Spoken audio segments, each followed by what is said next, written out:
Okay, I've got the headliner out here, and before I put the headliner in, I want to put some soundproofing, heat shielding batting here above it. This stuff has the foil on one side. It's 1/4 inch thick jute matting.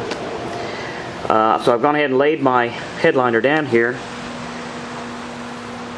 and I'm going to go ahead, since I know the headliner's bigger than the hole at the top, I'm going to go ahead and cut this matting right along there and there to fit underneath the headliner, and then I'm going to glue it to the roof.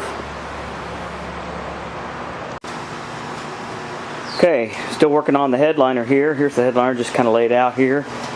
I laid it on here, cut this out. I folded this in half, and I drew a line on it with a Sharpie. It's hard to see, all the way down the center.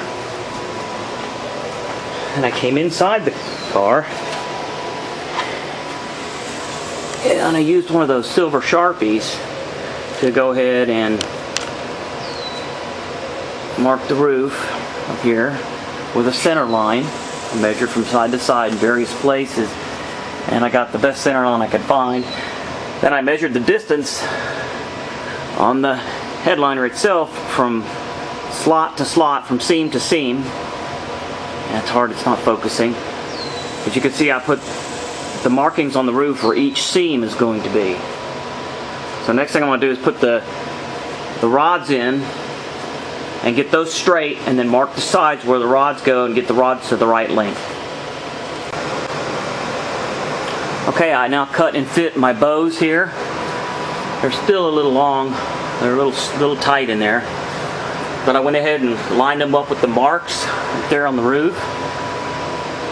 And I've lined them up on the side and measured the distance here and over there and back and forth, and went back and forth a few times and adjusted them until I think they're all sitting right about the exact same spot they need to be. So what I'm going to do now is mark where they touch the tape.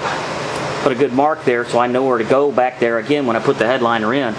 So I'm going to mark all of those, and then I'm going to tape them out and glue this heat shield in. Okay, now what I did is that, you remember I drew the line on that piece of foil, and I had my little hash marks here where it matched up on the hash marks on the ceiling.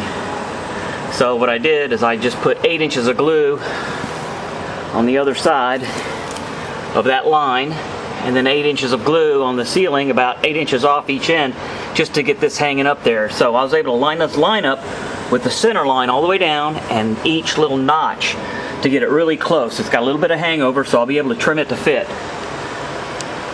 I'm going to glue the rest of this up there now. Okay, well, I've finished the headliner. I gotta say, it's not all that great. I don't know how else to do it. I had to shove some shims and stuff around, but there's no way to pull that out. It's just in the headliner. There's no way to pull some of this out, so I'm definitely going to have a roll bar in here and all kinds of other stuff, so hopefully it'll look better. But I pulled all the tape off. It looks good. I got my little handle on here, my little oh shit handle. And so paint, everything looks good all the way around. Nothing pulled off when I pulled the tape off, so it's looking good on the inside.